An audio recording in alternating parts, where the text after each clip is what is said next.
Hey guys, कैसे हैं आप सब लोग। तो आज आपके लिए मैं लेके आया हूँ एमसीक्यू की सीरीज़ का 7th पार्ट अकाउंटेंसी की, जिसमें हम सिर्फ पढ़ेंगे पार्टनरशिप अकाउंट्स का ही, क्योंकि उस आपको जैसे मैं पहले ही बता चुका हूँ बड़ा लेंथी है। तो जिन स्टूडेंट्स को थोड़ा सा उसमें डाउट्स हो रहे हैं तो वो आप इस पार्टनरशिप अकाउंट्स की एमसीक्यू सीरीज़ को देखकर आप समझ जाएं। ठीक है। तो लेकिन फिर भी मैं ये सजेशन दूंगा, वीडियो ज़रूर देखें, क्योंकि आपके पास अभी टाइम बड़ा ज़्यादा है। लॉकडाउन अभी बड़ा एक्सटेंड होने के बड़े ज़्यादा चांसेस हैं।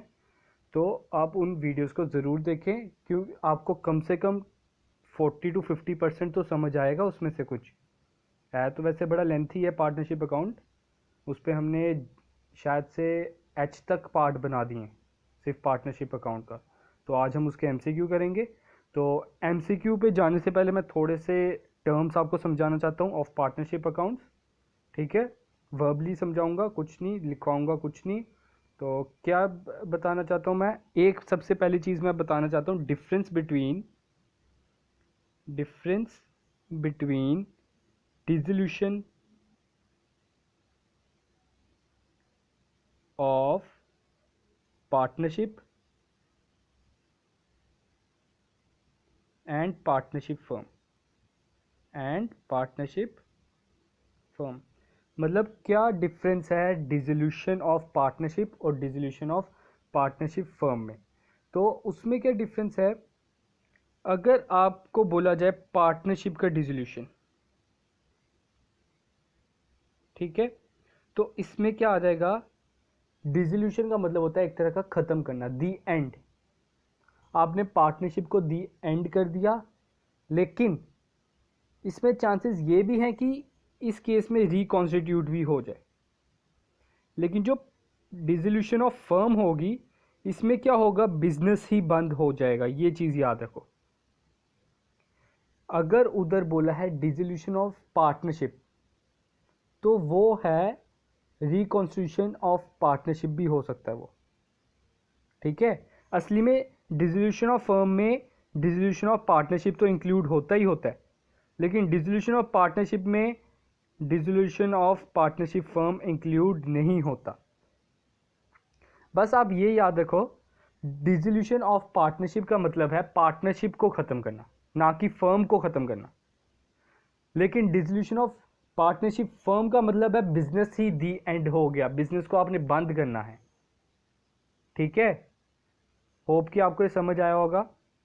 एक और मैं डिफरेंस बताता हूं, डिसोल्यूशन ऑफ पार्टनरशिप में आपका बिजनेस कैरी ऑन रहता है, लेकिन डिसोल्यूशन ऑफ पार्टनरशिप फर्म में आपका बिजनेस कैरी ऑन नहीं रहता, वो दी एंड हो गया है, उसे आपने दुकान को ताला लगा दिया है।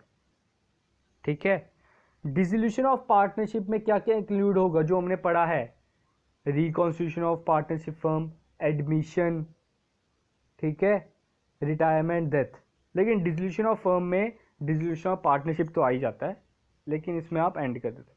डिसोल्यूशन ऑफ पार्टनरशिप में क्या बनेगा, रीवैल्यूएशन अकाउंट, और डिसोल्यूशन ऑफ पार्टनरशिप फर्म में बनेगा revaluation account, sorry realisation account, sorry realisation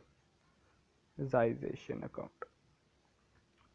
अब जो हम दूसरा एक डिफरेंस करने जा रहे हैं, वो डिफरेंस है आपका रीवैल्यूएशन अकाउंट, रीवैल्यूएशन और रियलाइजेशन। जैसे वर्ड ही बता रहा है रीवैल्यूएशन, आपको मैंने करा दिया है पिछली वीडियोस में, वो वीडियो ज़रूर देख ले पार्टनरशिप के, ये दोनों बड़े इंपॉर्टेंट टॉपिक हैं। रीवैल्यूएशन का मतलब है रीवैल्यू करना। जब आपके एसेट्स और लाइबिलिटीज़ की वैल्यू कम ज़्यादा होगी तो आपने ये वाला अकाउंट बनाना होता है। तो ये वाला अकाउंट आपने बनाना है, लेकिन एट द टाइम ऑफ, जो आपने हमने 4 केसेस पढ़े हैं, at the change of ratio, admission of partner, retirement of partner और डेथ ऑफ पार्टनर। उन 4 केसेस में क्या बनेगा, रीवैल्यूएशन अकाउंट। और रियलाइजेशन अकाउंट क्यों बनता है, to close all the assets and liability. मतलब एक तरह का लाइबिलिटी को पे ऑफ करना है और एसेट्स को रियलाइज करना है। एसेट्स से आपने पैसे ले लेने हैं, उनको बेच देना है। उन्हें डिस्पोज ऑफ कर देना है। ठीक है, रियलाइजेशन कौन से टाइम पे बनता है? जब आप डिसोल्यूशन ऑफ पार्टनरशिप फर्म है, जब आप बिजनेस को दी एंड हो गया तो आप क्या बनाओगे? Realisation account. लेकिन अगर आप में कोई एडमिशन हो रहा है, मतलब रिकॉन्स्टिट्यूशन ऑफ पार्टनरशिप में आपने क्या करना है? रीवैल्यूएशन अकाउंट बनाना होता है। रियलाइजेशन अकाउंट बिजनेस की लाइफ में एक ही बारी बनेगा। मैंने जैसे लिख दिया था द एंड, जो आपकी एक तरह की मैं कह सकता हूं ये बिजनेस की डेथ सेरेमनी पे किया जाता है। ठीक है, रीवैल्यूएशन अकाउंट बड़ी बारी होगा आपके बिजनेस में, आप इस अकाउंट को मैनी टाइम्स बनाओगे, ये सर्कमस्टांसेस पे डिपेंड करता है। बस आप ये याद रखो, revaluation account is prepared many times, लेकिन जो रियलाइजेशन अकाउंट है it is only prepared once in a life of a business. सिर्फ एक बारी बनेगा बिजनेस की लाइफ में, वो उसके अंतिम संस्कार पे, उसको क्योंकि हमने खत्म करना है। ठीक है, फिर अगला मैंने जो टॉपिक आपको बताना है इसमें, वो मैंने बताना है डिजीज पार्टनर का। डिजीज्ड पार्टनर, आप सभी को डिजीज्ड वर्ड का मीनिंग पता ही होगा, इफेक्टेड पर्सन या डाइड पर्सन। ठीक है, तो इसमें क्या होता है, ये चीज़ याद रखना, जो इंसान मर गया है, जो पर्सन मर गया है, हम उसका कैपिटल अकाउंट नहीं लिखते, हम क्या लिखेंगे? To deceased partner's loan account. उसकी कैपिटल की जगह हम क्या लिखेंगे? Deceased partner loan account. या अगर तो उसका कोई नॉमिनी होगा, एग्जीक्यूटर होगा, तो लिखेंगे टू डिजीज, या टू एक्स है जैसे एक्स एग्जीक्यूटर अकाउंट। ठीक है, उसका नाम हम यूज नहीं करेंगे, और वो आपका लोन होता है, ये चीज याद रखना। वो अब आपकी कैपिटल नहीं रही, वो आपका क्या है? लोन है।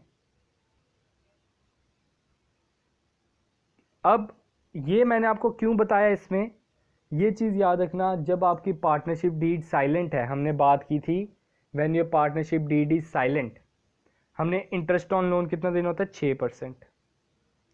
अगर ये कैपिटल होती तो हम इसे 6% नहीं देते, लेकिन ये अब आपका लोन है, चाहे आपको क्वेश्चन में स्पेसिफाई किया हो नहीं किया हो, ये चीज़ ज़रूर लिखना उधर। जब कोई पर्सन मर जाता है तो उसका वो लोन अकाउंट है, ना कि कैपिटल अकाउंट है, और उसे हमने 6% इंटरेस्ट देना ही देना है, जितनी देर उसका पैसा हमारे बिजनेस में पड़ा रहेगा एज ए लोन। ठीक है, तो आज मैंने इसमें इतना ही बताना था। तो अब हम एमसीक्यू स्टार्ट करते हैं। ये एमसीक्यू से पहले मैंने इसलिए समझाया ताकि आपको आगे क्वेश्चन करने में थोड़ी मुश्किल ना हो, आपको और कॉन्सेप्ट्स क्लियर होते रहें, आसानी से आपको वो क्वेश्चन समझ आ जाए। तो चलो स्टार्ट करते हैं आज की एमसीक्यू सीरीज़।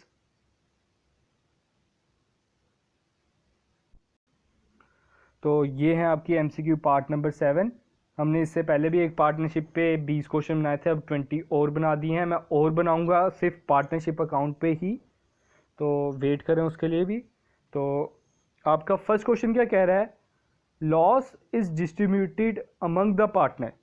जो आपका लॉस है उसे आपने पार्टनर्स में कैसे बांटना है? ठीक है, इक्वल बांटना है। अगर तो उन्होंने बोला है तो इक्वल बांट देंगे। एज पर पार्टनरशिप डीड की ratio of capital, ratio of capital में नहीं बांटते। अगर उन्होंने क्वेश्चन में बोला होगा तो बांटते हैं, अगर उन्होंने क्वेश्चन में बोला तो इक्वल बांटना तो इक्वल बांटेंगे। हम उसको किसके अकॉर्डिंग बांटेंगे? पार्टनरशिप डीड के अकॉर्डिंग बांटेंगे। तो इसका आंसर बी है, B is your answer, that is as per the partnership deed, जो पार्टनरशिप डीड में उन्होंने लिखा है। पार्टनरशिप डीड क्या है? It is an agreement. अगला क्वेश्चन, अब पार्टनरशिप डीड इज साइलेंट। ऐसे ही क्वेश्चन आपको पेपर में आएंगे, इसमें आपकी मेंटल स्ट्रेंथ को देखा जाएगा, आप कैसे इस क्वेश्चन को कर सकते हो। तो क्या बोल रहे हैं? Partnership deed is silent. Partnership deed silent है, साइलेंट का मतलब एब्सेंट। जिन्होंने तो हमारी वीडियो देखी है उन्हीं को ये क्वेश्चन समझ आएंगे। तो मैं यही सजेस्ट करता हूँ, पार्टनरशिप डीड की सारी वीडियोस एक बार देख लो, कुछ वर्ड आपको याद तो रहेंगे कम से कम। ठीक है।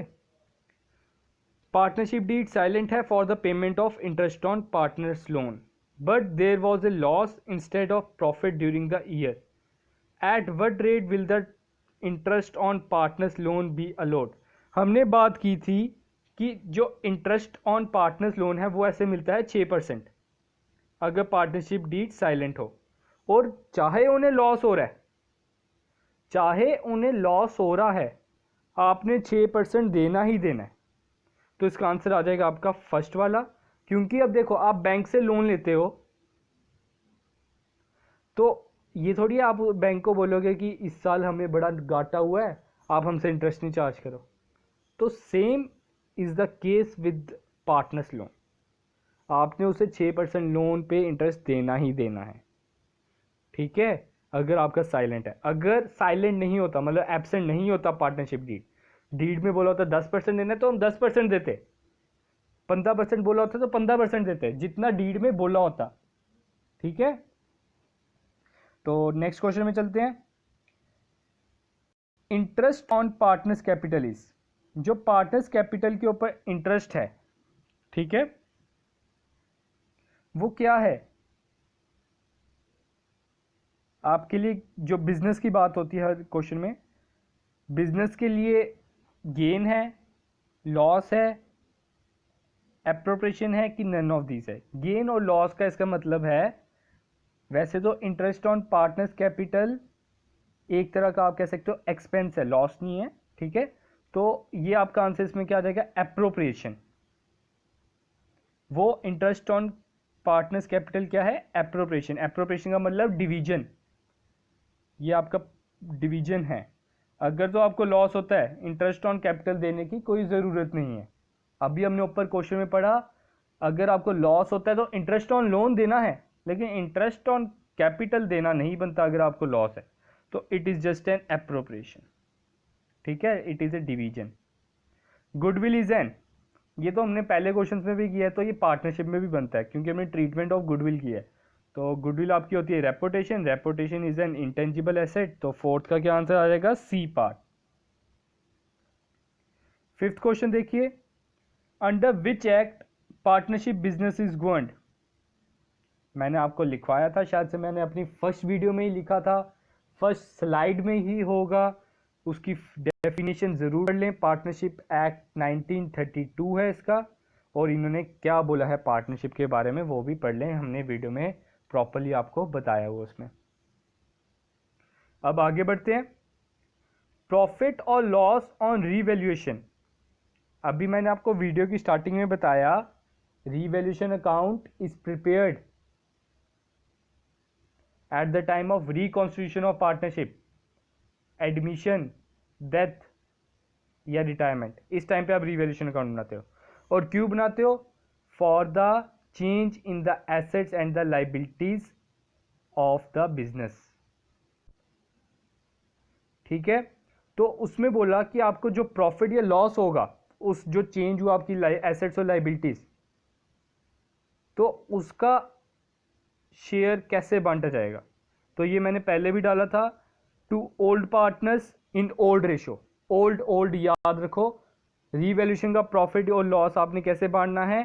To old partners in old ratio. तो इसका आंसर क्या आ जाएगा? D1। 6 का आंसर D1। ठीक है, और इसका भी डी ही है जो ऊपर मैंने बताया था। अब आपका आ जाता है 7th question. Revaluation account is prepare to find out the profit and loss on, अभी हमने पढ़ा revaluation of assets and liability, जो आपके एसेट्स और लाइबिलिटीज का उतार चढ़ाव हुआ है, बड़ी घटी हैं, उसका हम profit and loss find out करने की कोशिश करते हैं इसमें।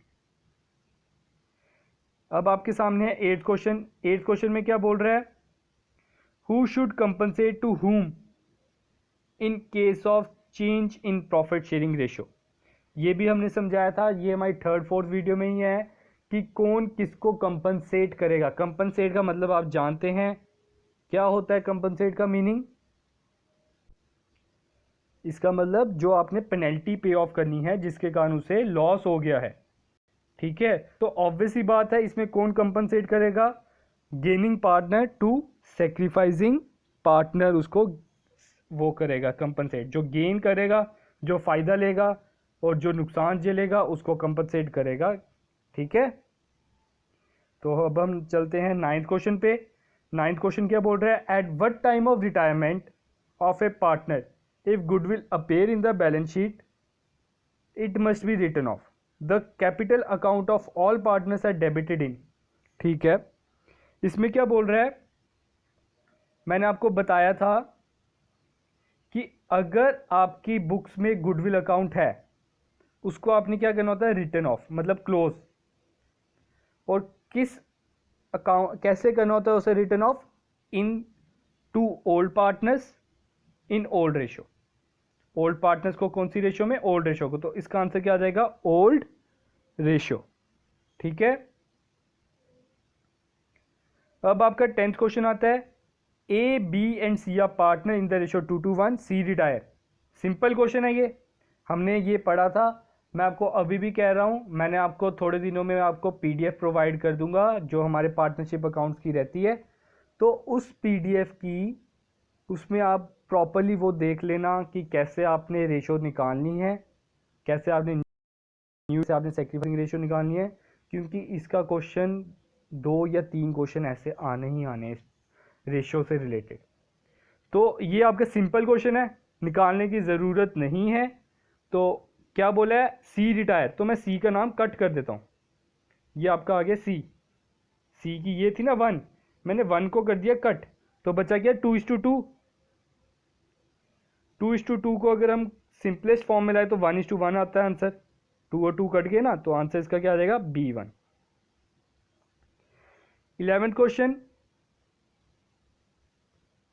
According to partnership act the interest payable to deceased partner on the amount left by him will be. जिन्होंने तो हमें इस वीडियो में स्टार्टिंग में देखा है तो उनके लिए ये बड़ा आसान सा क्वेश्चन है। डिजीज पार्टनर जिसकी डेथ हो गई है, जो इफेक्टेड पर्सन है, उसका जो अमाउंट बचा है हम उसे बोलते हैं लोन अकाउंट, वो उसका लोन होता है। तो हमने अभी शायद से 4th 5th क्वेश्चन किया था, लोन अकाउंट पे आपने 6% इंटरेस्ट देना होता है ना। आपने क्या देना होता है उसे? 6% इंटरेस्ट देना होता है। तो इसका आंसर क्या आ जाएगा? 6% is your answer. At the time of retirement और death undistributed profit and reserves are distributed among the existing partner.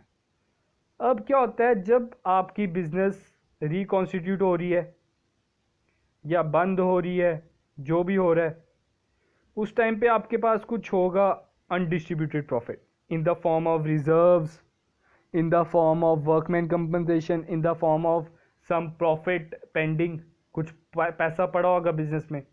तो वो जो पैसा है वो आपने ओल्ड पार्टनर्स को ओल्ड रेशो में देना होता है, क्योंकि उस पर हक किसका है? पुराने पार्टनर्स का पुरानी रेशो में, नए पार्टनर्स का थोड़ी हक है उस पर। ये थोड़ी है कि आपकी पॉकेट में 1000 रुपया पड़ा है, आप कहते हो कि आज से हम पार्टनरशिप स्टार्ट करते हैं, तो आपकी पॉकेट का 1000 रुपये का आधा हिस्सा उसके पास चल जाएगा। वो 1000 रुपया तो आपने पार्टनरशिप करने से पहले था ना आपका, है ना।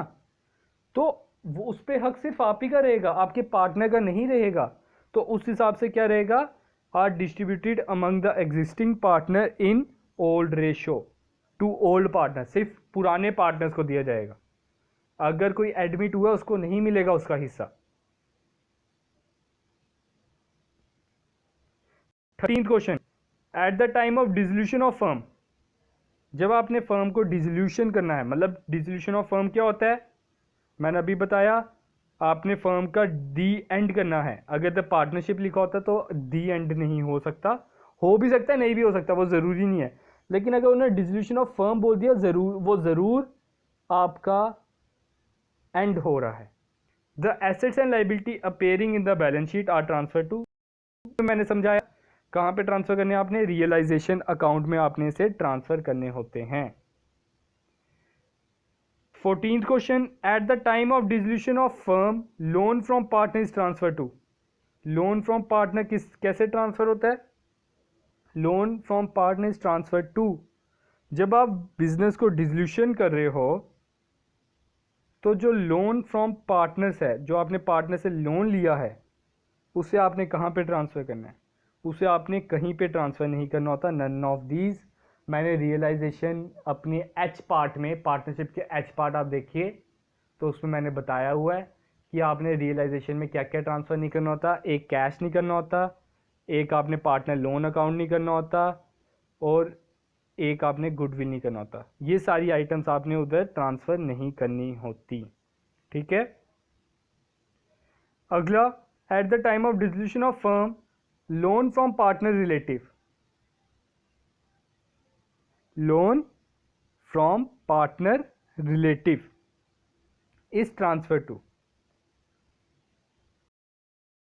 अगर तो आपके ताए चाचे ने कोई दिया लोन आपकी बिजनेस को, तो उसको आपने रियलाइजेशन में ट्रांसफ़र करना है कि नहीं करना?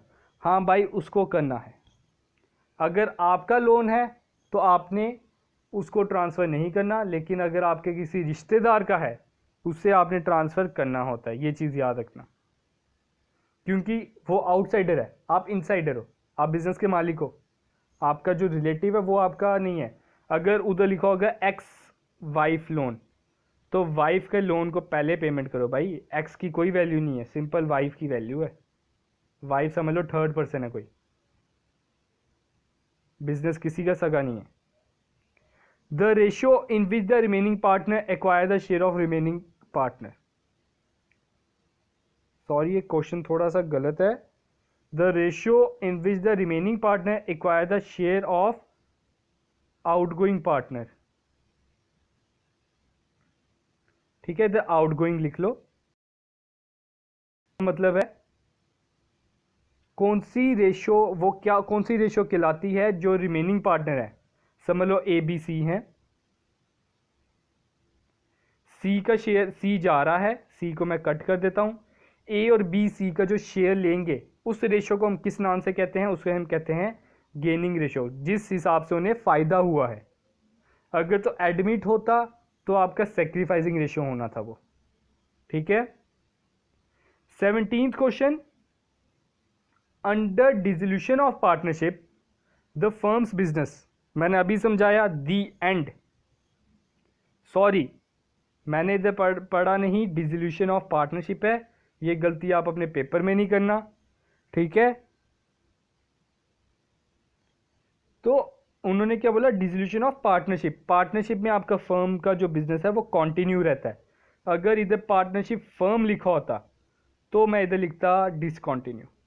इसका आंसर आपका क्या रहेगा? कंटिन्यू ही रहेगा, क्योंकि पार्टनरशिप, डिसोल्यूशन ऑफ पार्टनरशिप अलग है, डिसोल्यूशन ऑफ पार्टनरशिप फर्म अलग है। वो आप हमारी इस वीडियो की स्टार्टिंग में मैंने जो समझाया वो देख लें, जिन्होंने अभी नहीं देखा। Dissolution of firm necessary means dissolution of firm का क्या मतलब है? उसमें क्या मतलब है? डिसोल्यूशन ऑफ पार्टनरशिप उसमें इंक्लूड होता है पहले का, फर्म में। मैंने आपको स्टार्टिंग में अभी समझाया। ठीक है। अगर आप फर्म को बंद कर रहे हो इसका मतलब वो भी हो गया कि आपकी जो पार्टनरशिप है वो भी डिसोल्यूशन हो रही है इसमें। अब हम बात करते हैं अपने 19 सेकंड लास्ट क्वेश्चन की। If any surplus is available, अगर कोई भी पैसा पड़ा है, it is distributed among the partner. वो पार्टनर को कौन सी रेशियो में बांटना है आपने? अभी हमने पढ़ा है, उसे आपने बांटना है प्रॉफिट शेयरिंग रेशियो में। ये आपका बात हो रही है इन डिसोल्यूशन में। जब डिसोल्यूशन आपकी होगी तो आपके पास जो पैसा बचा है उसे आपने प्रॉफिट शेयरिंग रेशियो में बांटना है। Which of the following is not the condition of reconstitution of partnership. कौन से केस में आपकी रिकॉन्स्टिट्यूशन ऑफ पार्टनरशिप नहीं हो रही? तो रिकॉन्स्टिट्यूशन ऑफ पार्टनरशिप आपकी सिर्फ डी पार्ट में नहीं हो रही, उसमें आपका बिजनेस बंद हो रहा है। रिकॉन्स्टिट्यूशन इसमें हो रही है, नया बिजनेस, नया रिलेशन बन रहा है, इसमें भी हो रहा है, नया रिलेशन बन रहा है, इसमें भी हो रहा है, नया रिलेशन बन रहा है। ठीक है। होप कि आपको समझ आ। तो ये है आपके पास आंसर की, जिसकी पीडीएफ आपको प्रोवाइड कर दूंगा हमारे टेलीग्राम चैनल पर। और please subscribe our channel also on Telegram, join us. ताकि आपको उधर क्विज़ आप उधर खेल सकें और आप अपना स्कोर देखते रहें। हमारा वीकली उधर क्विज़ ऑर्गेनाइज होता है। तो thank you, have a good day.